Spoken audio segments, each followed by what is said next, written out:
Estamos de volta aqui no nosso 5º Congresso Nacional FENEP, Família e Escola, uma parceria que dá certo. Quero convidar nosso presidente da FINEP, professor Ademar Batista Pereira, que vai apresentar aqui um dos painéis, vai apresentar os componentes dos painéis. Enquanto isso, quero agradecer mais uma vez os nossos patrocinadores, a EducBank, a FTD, a Lenovo, Microsoft, Maurício de Souza Produções, Educa 21 e Monshot. Agradecemos ainda os nossos apoiadores, Música em Família e o Instituto Maurício de Souza. E agradecemos também os nossos parceiros, Super Cérebro e Lumiar. Presidente Ademar Batista, ele vai apresentar o painel número 4. Enquanto isso, eu vou apresentar o painel número 2, presidente. É isso? Então vamos lá. Convidamos para compor o nosso painel número 3, com o tema Crianças, Adolescentes e Jovens, a dependência do mundo virtual, a pedagoga, psicopedagoga e mestre em saúde da criança e do adolescente, Jaqueline Gnata, a mestre em educação e psicanalista Jane Haddad, a administradora, coach, mentora, consultora, palestrante, mãe da Tereza de 10 anos e da Helena de 8 anos, Camila Cristofaro. Nosso presidente Ademar Batista Pereira vai apresentar o painel número 4. Quem está conosco hoje, presidente? Boa tarde a todos. No painel 4, na sala 2, temos o tema é a importância da avaliação da qualidade dos cursos do ensino superior do ENAD. Convidamos, nesse momento, para os painelistas, o professor palestrante, assessor da presidência da BMS, avaliador do MEC, do INEP e pró-reitor acadêmico do Centro Universitário Unicarioca, Max Damas. Também o reitor do Centro Universitário Cidade Verde, diretor do Colégio Áxia e vice-presidente do Cinep do Noroeste do Paraná, José Carlos Barbieri. E para mediar, como mediador, coordenador dos trabalhos, convidamos o diretor-presidente da BMS e reitor do Centro Universitário Unicarioca, o Celso Nisquier. Concedo a palavra ao nosso moderador, professor Celso Nisquier.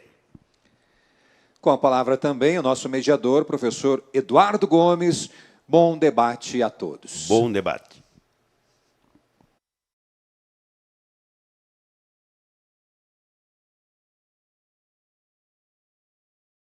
Olá.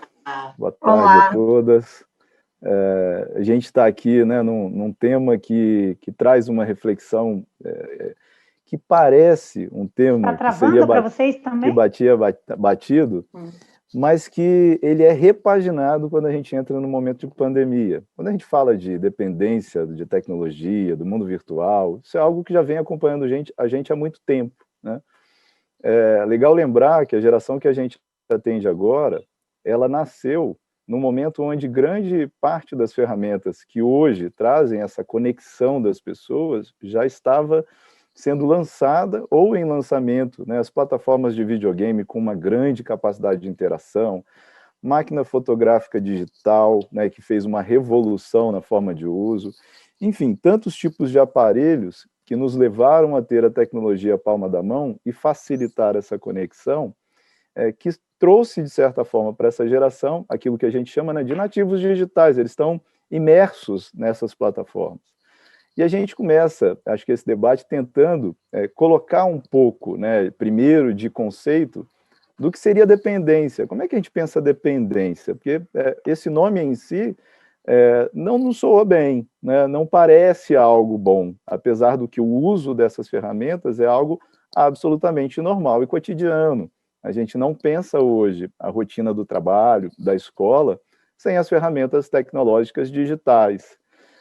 E aí, pensando nisso, acho que é importante a gente entender como é que se avalia, como é que se pensa o tempo em casa, como é que se pensa esse limite do uso, e quando é que a gente começa a entender que talvez esse uso não esteja, de certa forma, sendo bem gerido. Quando é que a gente começa a perceber que o uso está excedendo aquilo que deveria ser? Porque é inevitável pensar, e aí por isso eu trago a pandemia, que no momento de pandemia, o uso maior da tecnologia é inevitável.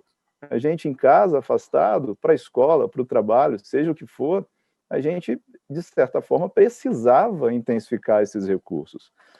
E aí, por isso que eu digo que a gente tem esse tema trazido de novo, né, sendo recorrente uma reflexão e talvez pensando num novo contexto, em pandemia.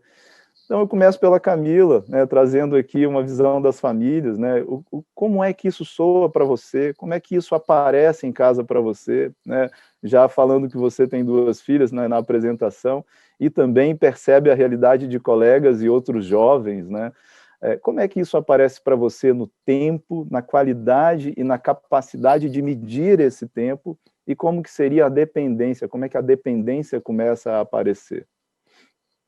Olá, boa tarde a todos. Para mim é uma honra estar aqui, né, compartilhando com vocês um pouquinho da minha experiência como mãe nesse mundo tecnológico.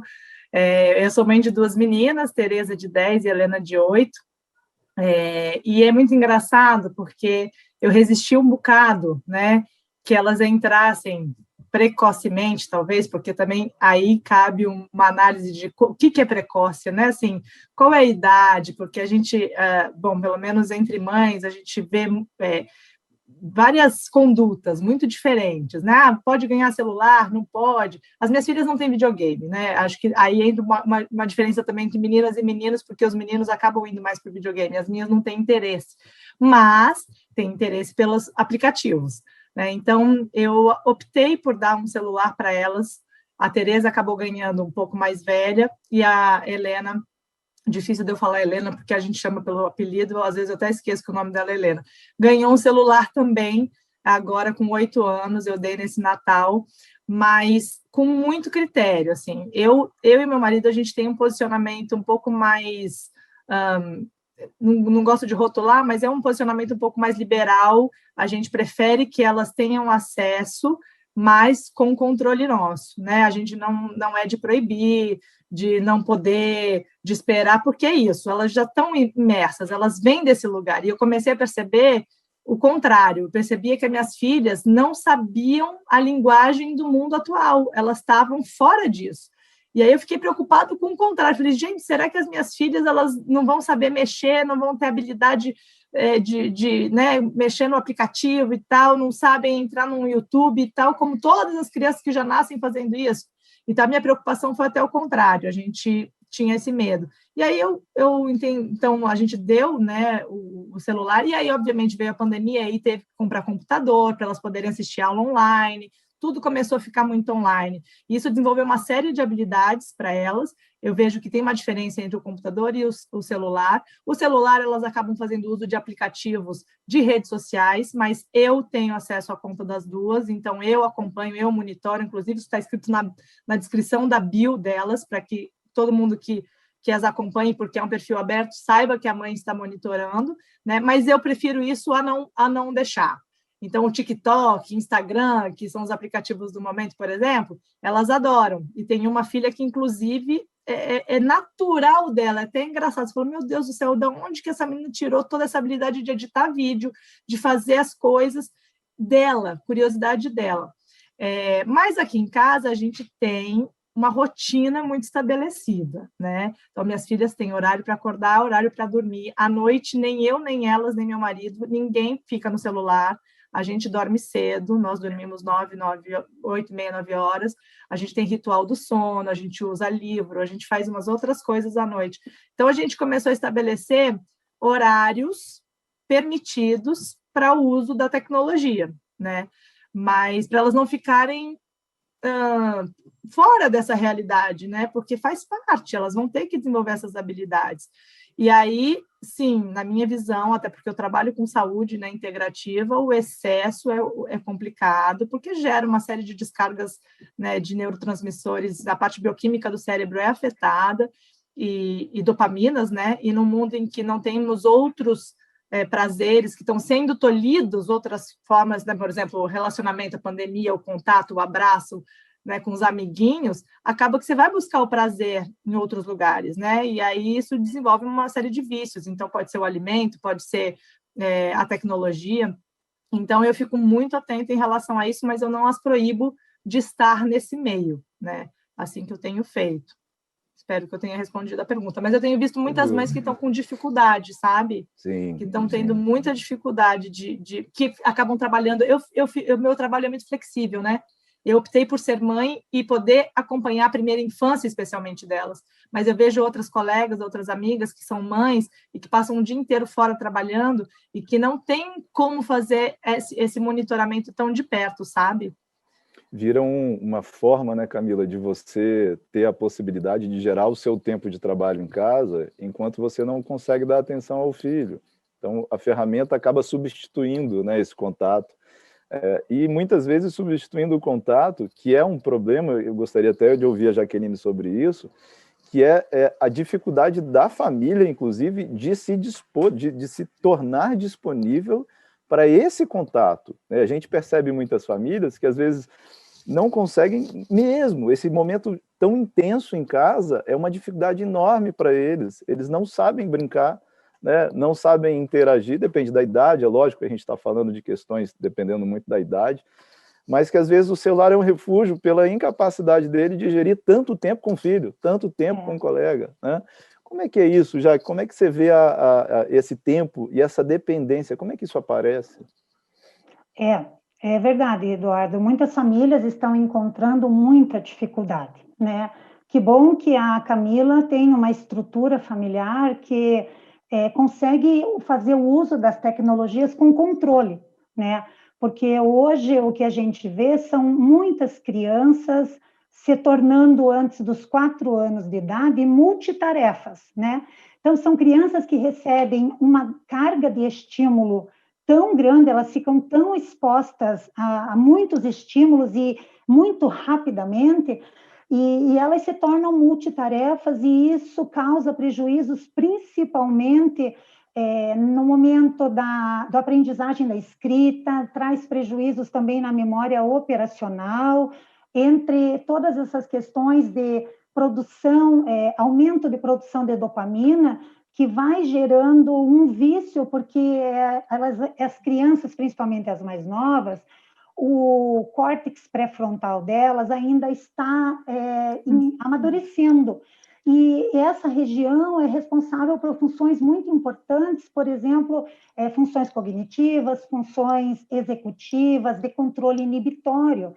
Por isso que é tão importante o gerenciamento dos pais, porque a criança não tem esse controle inibitório para saber dosar o tempo de uso, para ela saber que ela tem outras prioridades, né, na vida, como a tarefa, como dar conta das responsabilidades impostas pelos pais. Até o adulto não dá conta, né, Jaque? Desculpa te cortar, né? A gente que tem o córtex pré-frontal desenvolvido, a gente não consegue colocar limite, imagina uma criança, né? É verdade, porque assim, o que a Associação Americana e Brasileira de Pediatria e a Organização Mundial de Saúde recomendam crianças até 18 meses sem uso de tela. Entre 18 meses e 2 anos, muito pouco, por causa do desenvolvimento da linguagem e da fala. Porque essas crianças, elas ficam no início muito passivas, é uma tarefa passiva. Se, por exemplo, pode usar para videochamada com os avós, com outros familiares, sem problema, porque está havendo uma interação, né? Crianças entre 3 e 5 anos, no máximo 1 hora por dia, né? Dos 6 aos 10 anos, entre 1 hora e 1h30. E acho que dos 11 aos 13 anos, no máximo 2 horas por dia, mas sempre com o gerenciamento de um adulto, né? Porque o que a gente sabe? Que hoje muitas crianças, por elas se tornarem multitarefas já precocemente, pode ser que no futuro, com muitos estudos, elas vão até desenvolver habilidades para algumas profissões, como, por exemplo, controladores de voo. Eles são multitarefa, né? Mas hoje, o que está acontecendo com o surgimento dessas crianças multitarefas é que elas estão se tornando hiperativas, desatentas, estão recebendo diagnósticos, né, por causa dessa dificuldade. E nós vamos tem alguns autores que falam que nós vamos começar a ver novas formas de déficit de atenção, né, como consequência dessa intoxicação virtual que está fugindo do controle da maioria das famílias. Perfeito. Tem uma questão, a Camila traz, né, essa estrutura de controle, mas é importante pensar, né, Jane, eu queria que você ajudasse a gente a conversar sobre isso também. O controle é difícil, mas o autocontrole, inclusive, é muito difícil, porque o desejo que aparece no uso é muito grande. E esses algoritmos por trás dos aplicativos que vão te dando cada hora mais aquilo que você mais gosta, né? Eu conversava há pouco com um colega e ele falava, às vezes eu deito na cama, 1h30 depois eu olho e falo, eu ainda estou com o telefone, e eu não vi passar, né? E ainda mais pensando que hoje a escola está se valendo disso, né, para o rodízio e tudo mais, ou seja, já existe um tempo obrigatório que essa criança, que esse pai está dedicando ao remoto, então a gente soma esse período. Como é que você avalia isso também, Jane? Bom, eu acredito assim, a gente não pode negar, né, o uso das tecnologias, as novas gerações já, o celular já é parte do corpo deles, né, quase que um DNA mesmo. Agora, eu vejo algumas questões que têm me chamado muito a atenção, porque a gente tem confundido muito, né, essa tecnologia com o verdadeiro sentido até da própria vida. Então, a gente não pode esquecer que nós estamos lidando com crianças e jovens que psiquicamente, né, eu trabalho muito com um olhar da psicanálise, eles não estão formados. Então, e o que acontece? É uma ilusão, muitas vezes, eu penso, né, a gente querer que pai, mãe, dê conta de acompanhar todos os horários. Lógico, a gente tem aplicativos hoje que você acompanha, mas o que me preocupa é o desequilíbrio, como você falou, do autocontrole, né? Não é à toa que a gente está trazendo para o debate das escolas a questão das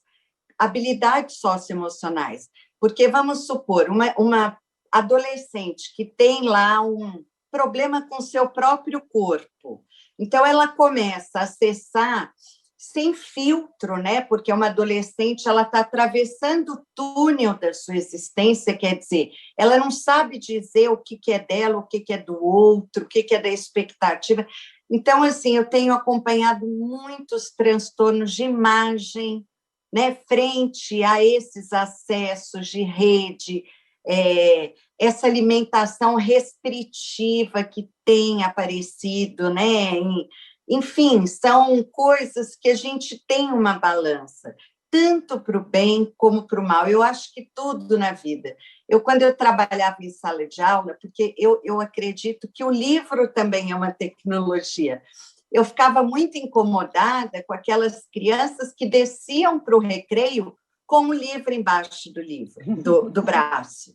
E no recreio elas ficavam lendo. Isso sempre me preocupou, porque é um excesso de tecnologia, né? Então, assim, a gente não está demonizando os aparelhos, a gente está demonizando tudo que está faltando o equilíbrio. Então, por exemplo, o conflito, ele é parte essencial entre as gerações.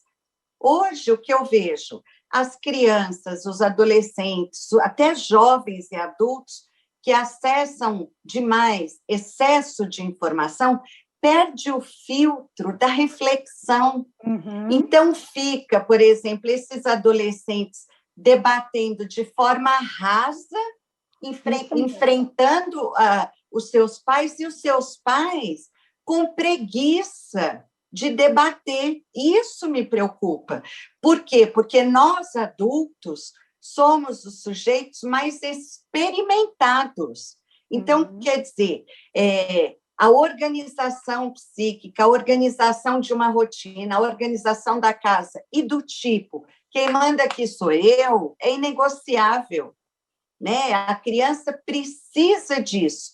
Então, a tecnologia, o excesso, ela é mais um alerta de velhos sintomas que só se reatualizam, né? Então, o Eduardo traz uma questão muito interessante da questão da inteligência artificial, porque o nosso consumidor hoje é medido através da infância e da adolescência. Eles determinam os produtos que eles querem.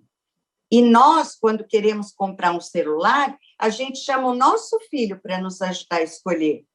Então, olha que loucura, né? Então, tem uma lacuna que eu falo que é do mundo simbólico. É isso, né, que a neurociência percebe nos exames de imagem.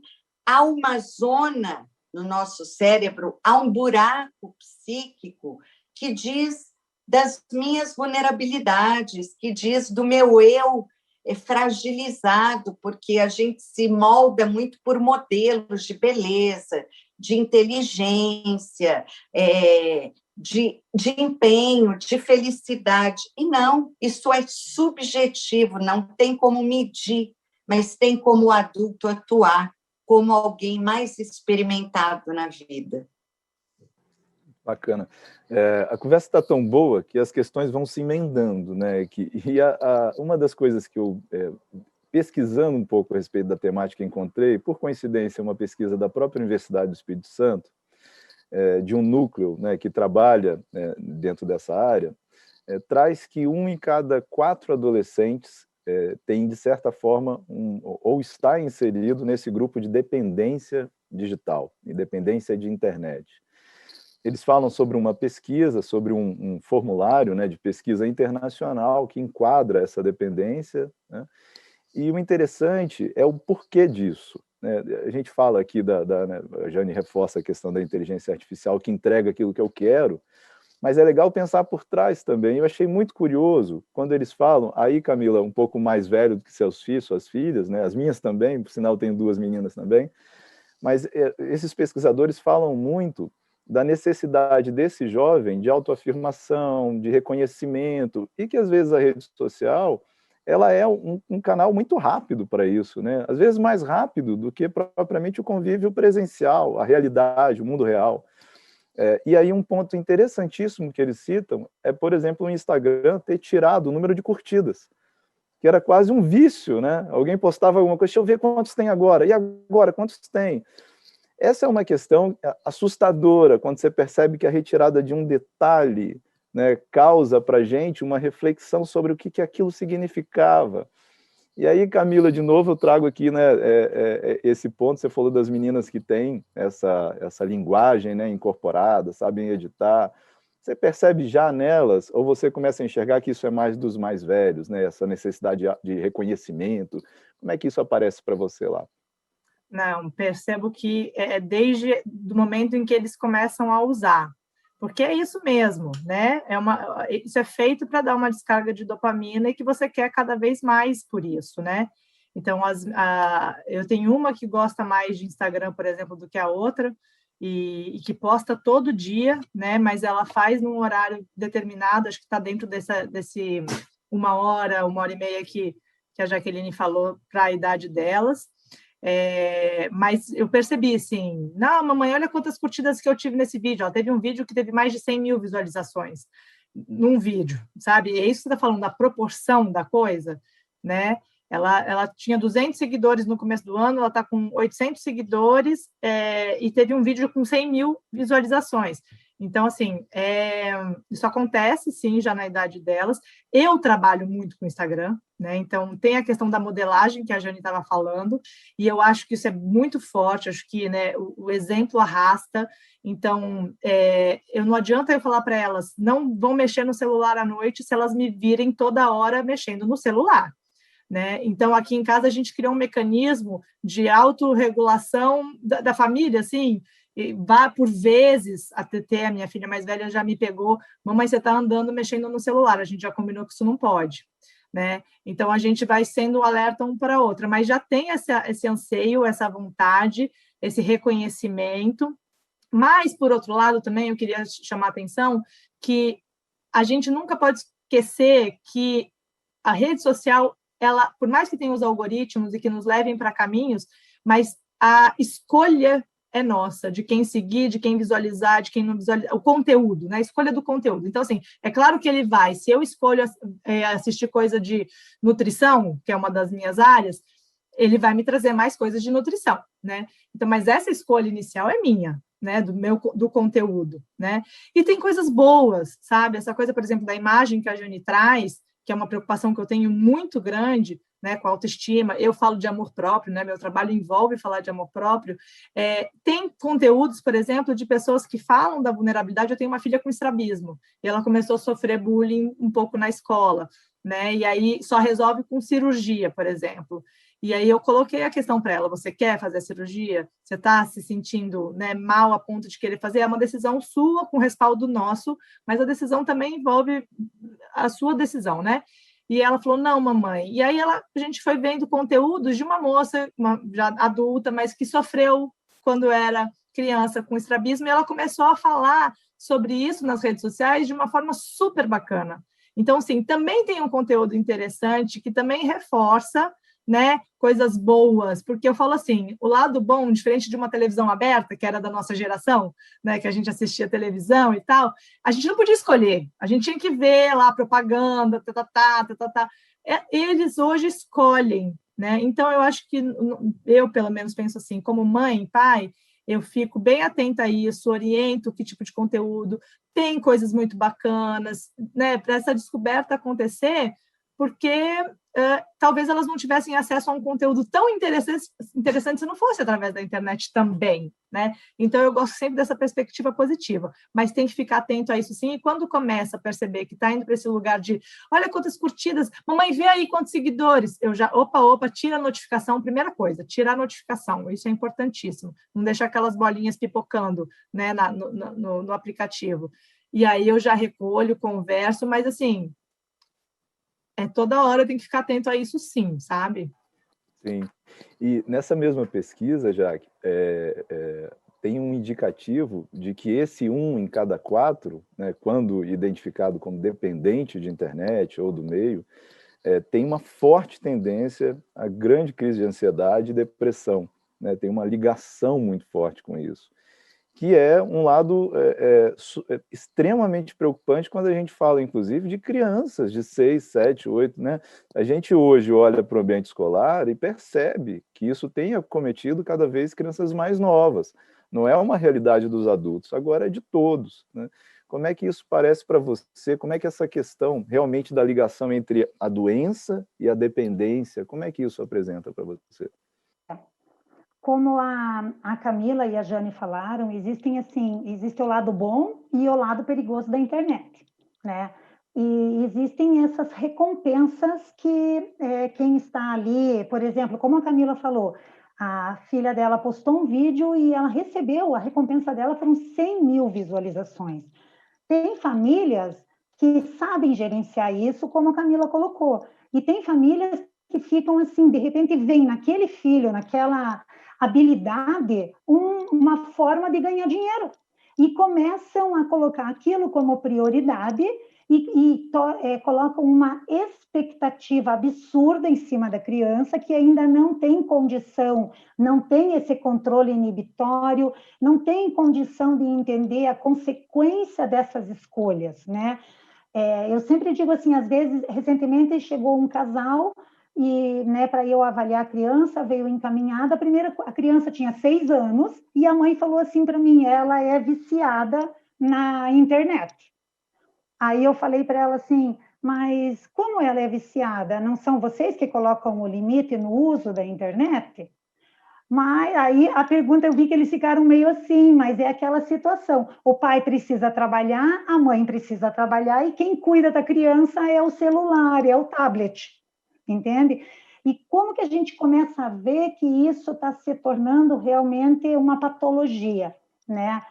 Quando a criança, o adolescente, o jovem, ele começa a apresentar alterações comportamentais importantes. Começa a apresentar nervosismo, irritabilidade, ele fica extremamente entediado se ele está offline. E uma coisa que me preocupa muito é a gente começa a perceber a perda da empatia. E é quando eles começam a apresentar um risco para se envolver em bullying, em cyberbullying. Eles começam, tem um período ali mais ou menos entre 10 e 12 anos, que como há um descompasso na maturação da região pré-frontal com o sistema límbico, que gera nos meninos, gera nesses adolescentes aqueles comportamentos típicos de ansiedade, de impulsividade, de curiosidade. E junto, esse descompasso ele se intensifica tanto que eles começam daí a perder a noção do próprio limite. E é quando eles começam a se arriscar para fazer selfies perigosas. Por quê? Porque daí eles vão ganhar mais visualizações. E tudo isso, realmente, quando extrapola, esses comportamentos são recorrentes e persistentes, a própria Organização Mundial da Saúde classifica pelo CID-11 já como um distúrbio em jogos, né? Então, isso já se torna daí, já existe um diagnóstico e isso se torna uma patologia, e sendo uma patologia, precisa de tratamento, às vezes medicamentoso, e também a intervenção, né, psicoterápica, porque quando eles ficam tão vulneráveis que, às vezes, com conteúdos sensíveis sobre alimentação, às vezes a gente vê lá muitos jovens que começam a pesquisar formas de suicídio, formas de criar bombas, coisinhas que no início é só uma distração, digamos assim, mas aquilo rapidamente se torna uma compulsão, um vício mesmo. E tem uma questão interessante, né, Jane, aí trazendo o assunto para a escola, porque a gente normalmente tinha, a partir de 6 anos de idade, até antes, um tempo de sala de aula aí de 4, 5, 6 horas. E as escolas, muitas, tentaram fazer uma analogia da aula presencial para o remoto, trazendo um grande tempo de uso também. E, para muitos, um enorme equívoco, né? Porque trazer uma criança dessa idade, até mesmo as mais velhas. Por que eu falo isso? Porque quando a gente percebe a dinâmica de aula, 6 horas de internet, né, de aula por dia, o aluno até perde o interesse, diferente do que a gente está falando, né? Porque a sedução não está no equipamento, não está na internet em si como instrumento, está naquilo que está recheado, né, e sendo levado a ele. Para a escola isso é uma grande dificuldade, não é? Porque tem uma concorrência para isso. E aí tem essa questão da gestão da família, né? Como é que eu deixo lá 5 horas de tela de escola e depois como é que eu faço isso? E a dinâmica de poder sair da tela da escola para ir para uma outra tela também é muito rápida. Se não tem ninguém acompanhando, ele está fazendo 3 coisas ao mesmo tempo, né?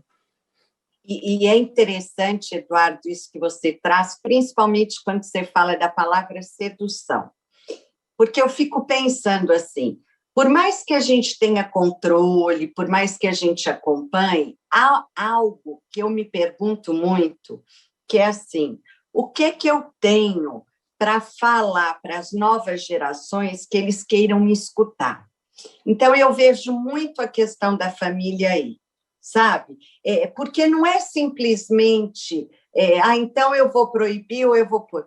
Mas o que a gente está oferecendo para as novas gerações que façam com que eles se interessem por nós? Então, por exemplo, eu sou avó já, vários de vocês aí também, e eu acho que a gente está se reeditando, né? Então, por exemplo, as crianças, se você estiver no meio do mato, seduzindo para que eles queiram fazer algo, a gente nem vai precisar proibir, entende? A questão é que eu acho que nós também, enquanto adultos, estamos cansados, sem paciência, e talvez isso sim me preocupa, não tenhamos muito a falar com as novas gerações. A Hannah Arendt, que é uma filósofa pós-Holocausto, ela tem uma questão, quando ela define a educação, que para mim é a chave de todas as épocas, todas as eras.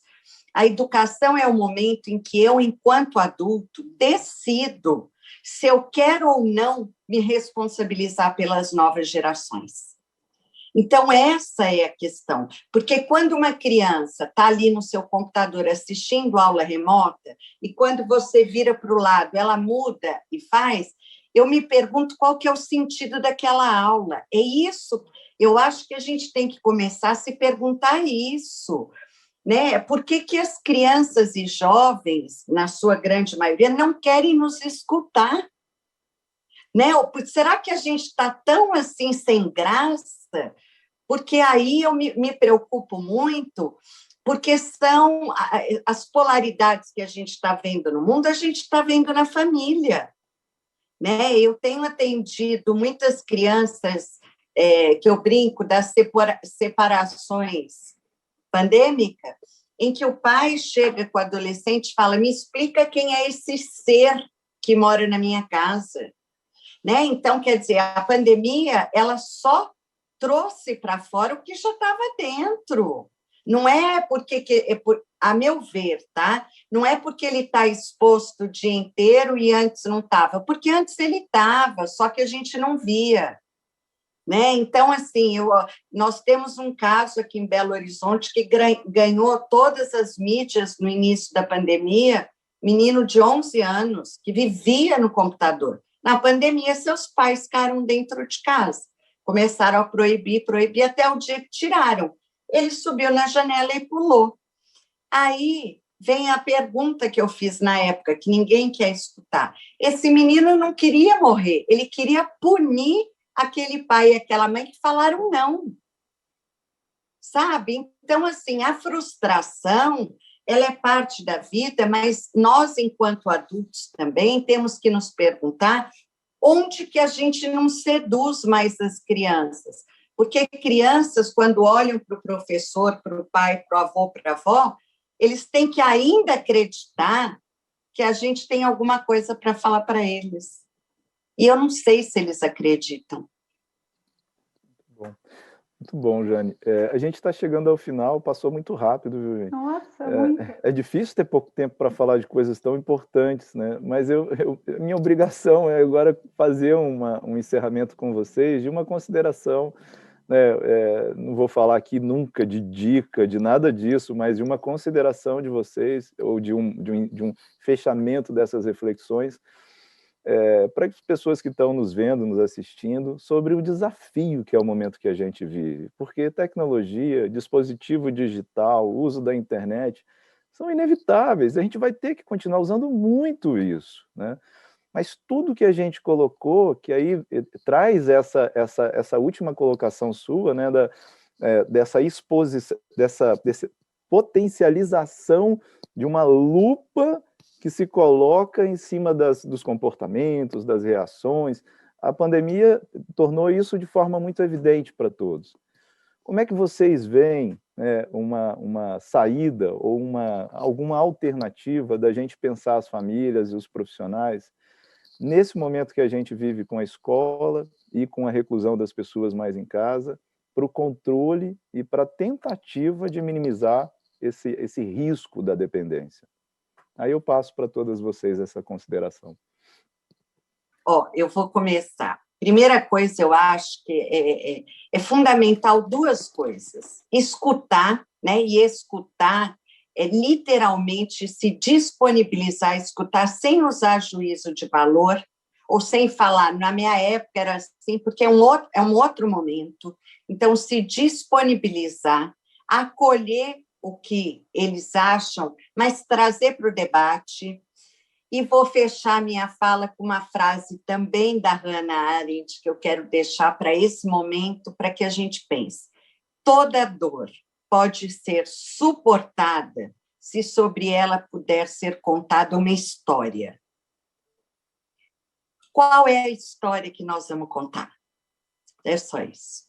Obrigado, Perfeito. Jane. Eu acho que é importante, eu gostaria, assim, eu acho que é uma questão de bom senso, eu concordo com o que você falou, Jane, muito importante, né, pensarmos em tornar as aulas mais atraentes, nos aproximarmos mais, porque, na verdade, assim, nada, tecnologia nenhuma substitui a atenção dos pais, a atenção do professor, por isso é tão importante a criança voltar para as aulas presenciais.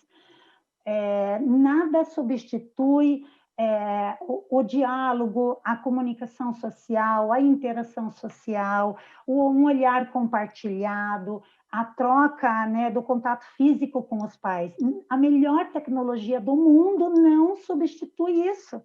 E muitas vezes os pais esqueceram essas coisas básicas assim que são tão importantes, influenciam tanto no desenvolvimento das crianças, dos adolescentes, para talvez até os adultos, né, levarem uma história mais bonita, mudarem a história, o curso da história deles. E eu penso assim que é necessário, nesse momento, que ainda vai durar bastante tempo, as famílias precisam ter determinação, planejamento e organização para se envolverem mais com os seus filhos e para não deixarem eles tão expostos e à mercê dos perigos da internet. Obrigado, já. Camila? Primeiro eu queria só dizer que eu estou muito honrada, sabe, de estar aqui com duas, nossa, profissionais incríveis. Muito bom ouvir isso de vocês duas, Jane e Jaqueline, de verdade. Eu penso que aqui em casa, por exemplo, na aula online, elas estavam com a câmera aberta sempre. E eu vi muitas crianças com a câmera fechada. E aí eu acho que entra um pouco também da sedução, do interesse, que com certeza, como é que as escolas, os professores, os pais vão adorei isso, vão se tornar interessantes, mas da empatia, né? Eu sempre fiz as minhas filhas refletirem sobre isso, até porque elas me vêm dando palestra online, e eu falei para elas, um dia eu dei uma palestra para 50 pessoas, e tinham muitas com as câmeras fechadas, e eu me senti muito mal, porque parece que está falando com ninguém, né? Então, elas nutrem um profundo respeito, até porque eu sou filha de psicopedagoga também, então, minhas filhas foram ensinadas também a nutrir um profundo respeito por professores. Mas, independente de tudo, eu acho que o caminho, assim, na minha percepção, é de fato o autocuidado, começando pelo adulto, sabe? Eu acho que os pais e as mães precisam primeiro olhar para elas, ninguém cuida de ninguém, de verdade, eu não creio que ninguém é capaz de cuidar de ninguém sem olhar para si e nutrir um profundo amor próprio, que ele só é desenvolvido com a prática. O autocuidado precisa ser prático. Então, aqui em casa, as meninas têm rotina, a gente acorda cedo, a gente faz esporte. Hoje a gente foi para a praia jogar beach tênis e uma delas não é muito fã, mas eu não dei a menor opção. Ela precisava ir ao ar livre, né? A gente vive em Vitória, a gente tem esse privilégio. Então, precisa de rotina alimentar, porque também a questão da alimentação se perdeu ao longo dessa pandemia, da aula online, criança fazendo aula, comendo ao mesmo tempo e comendo sem ter noção do que está comendo. Então, a rotina é fundamental, porque a gente está vivendo um momento de tantas incertezas e o nosso cérebro ele precisa de uma certa certeza. E aí a gente quer ficar transferindo a certeza porque a gente não tem controle. Então, por que não tornar certo aquilo que está na nossa mão? Então, rotina e autocuidado, mas começando pelos pais, porque se ele não tiver esse olhar para ele e amor próprio para ele, dificilmente a criança dele vai conseguir desenvolver isso. Então, eu acho que esse é um caminho. Muito bom. E gratidão por isso. Pessoal, Jane, Jaqueline, Camila, agradeço demais a oportunidade de estar com vocês também. Foi ótimo esse momento nosso aqui. Espero encontrá-las muito em breve em outros momentos. Agradecer a todos que estiveram com a gente. Eu que agradeço. Né? E falar também que a gente coloca aqui desafios para todos. Né? A gente está falando de instituição, do professor, gestão, pai, do próprio aluno, de todos. Todo mundo tem sua parcela de compromisso para fazer com que as coisas funcionem. E é legal debater para a gente entender onde está o problema, onde começa a ser um problema.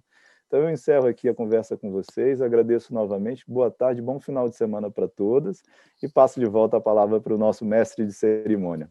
Tchau, tchau, gente, muito obrigado. Obrigada, Eduardo. Obrigada, meninas.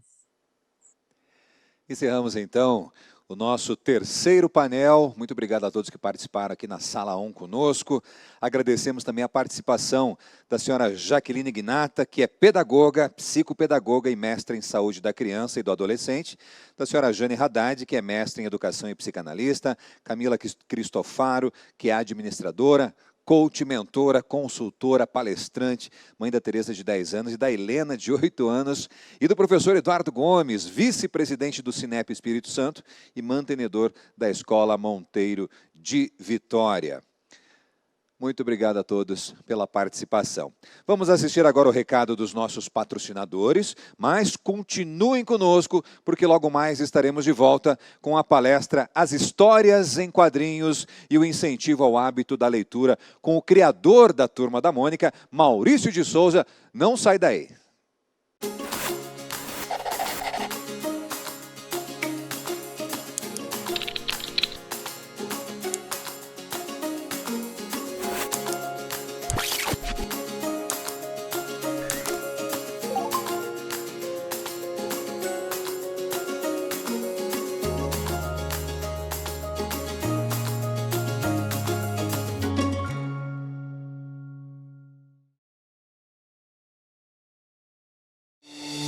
Imagine um mundo onde você possa contar com gente que se dedica a fazer o seu mundo melhor. Pessoas que te compreendem, porque compartilham com você os mesmos ideais e a mesma missão. Pessoas que pensam além, por você, e que estão sempre atentas aos novos ventos, às mudanças inevitáveis, às estações que se sucedem, os engenhos do tempo. Pessoas que caminham ao seu lado, mesmo quando o mundo impõe novas e inesperadas barreiras. Essa gente parceira, flexível e humana, atende por um nome: FTD Educação. Conte com a gente. Conte com a gente sempre.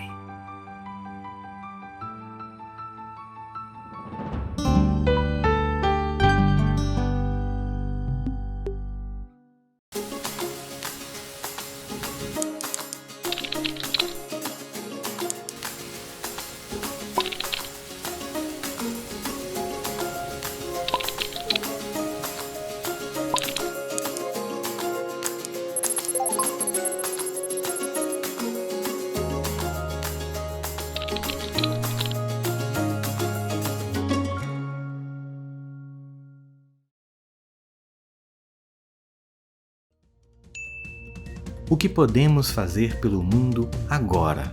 O que nós precisamos aprender hoje para nos preparar para o futuro? Tudo começa pela nossa humanidade. Nessa nova realidade, a educação socioemocional é mais importante do que nunca. Um aprendizado que vai além da prova, porque o teste real não acontece em sala de aula, acontece na vida. As competências socioemocionais dão aos alunos a capacidade de tomar decisões saudáveis, positivas e eficazes numa humanidade conectada. Se nós podemos transformar uma sala de aula, nós podemos transformar o mundo. Educa 21, inspirando mentes conectadas.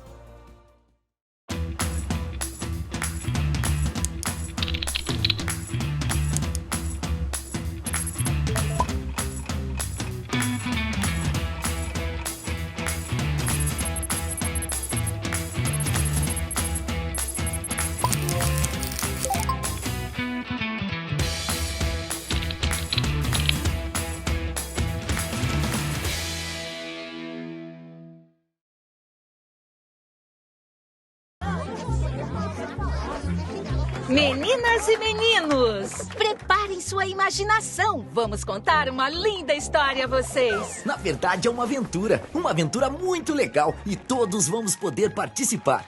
Ah, então tá. Vamos começar? Há muito tempo já existiam as famílias. Essas famílias foram se juntando e formaram as comunidades. E para as crianças conviverem e aprenderem juntas, foi criado um lugar muito especial, as escolas, até que surgiu uma brilhante ideia.